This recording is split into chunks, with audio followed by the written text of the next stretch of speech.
Hello बच्चों, let's see the question. Under what conditions of temperature and pressure the formation of atomic hydrogen from molecular hydrogen will be favored most? Sir अगर हम इसकी equation लिखें तो equation में बात कर रहा है कि आपके पास H2 है मॉलिकुलर हाइड्रोजन और इसको हम कन्वर्ट करें एटॉमिक हाइड्रोजन मतलब 2H में।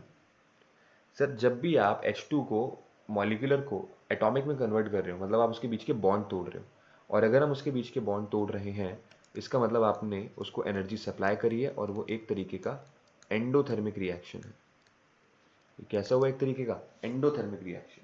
अब सर बात सुनिएगा, अगर हम सबसे पहले टेम्परेचर के टर्म्स में बात करें तो as per the ली-चाटले principal, as per ली-चाटले principal वो कहता है कि अगर कोई भी रिएक्शन मेरा कैसा है एंडोथर्मिक है, एंडोथर्मिक मतलब उसका डेल्टा एच पॉजिटिव है तो पॉजिटिव उसको हीट चाहिए और उसको हीट कैसे मिलेगी, उसको आगे बढ़ने के लिए फॉरवर्ड जाने के लिए क्या चाहिए, हीट चाहिए। और हीट कैसे मिलेगी, जब आप टेम्परेचर को बढ़ाओगे।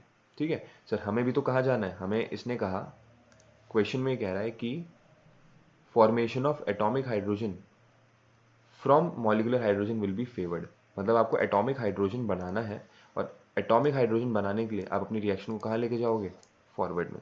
ठीक है, तो सर एक बात तो फिक्स हो गई, टेम्परेचर क्या करेंगे हम लोग, टेम्परेचर को बढ़ाएंगे।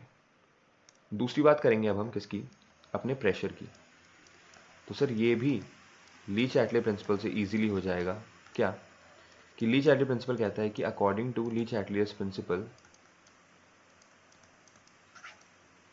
अगर आप प्रेशर को कम करते हो, अगर आप प्रेशर को कम करते हो तो इक्विलिब्रियम वापस से अपने आप को क्या करेगा, शिफ्ट करेगा और वो शिफ्ट करके उस डायरेक्शन में जाएगा जहां पर more number of gaseous moles होंगे, जहां पे more number of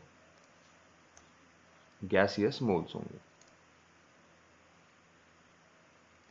more number of gaseous moles. Sir reactant side में कितने मोल्स हैं, एक। प्रोडक्ट साइड में कितने मोल्स हैं, दो। सर ज़्यादा मोल्स कहाँ पर है, प्रोडक्ट साइड में, तो मेरा इक्विलिब्रियम भी कहाँ शिफ्ट होगा, प्रोडक्ट साइड में, मतलब मेरा इक्विलिब्रियम जाएगा फॉरवर्ड डायरेक्शन। तो सर ये भी फिक्स हो गया क्या कि प्रेशर अगर आप घटाओगे तो ही मेरा रिएक्शन कहाँ जाएगा, फॉरवर्ड में। तो दोनों केसेस क्या हुए, प्रेशर घटाओ टेम्परेचर बढ़ाओ, मतलब ऑप्शन सी। ठीक है ना sir, option C is the right answer. High temperature and low pressure will favour forward reaction, forward मतलब फॉर्मेशन ऑफ एटॉमिक हाइड्रोजन। तो hope this answered your question. Thank you and all the very best.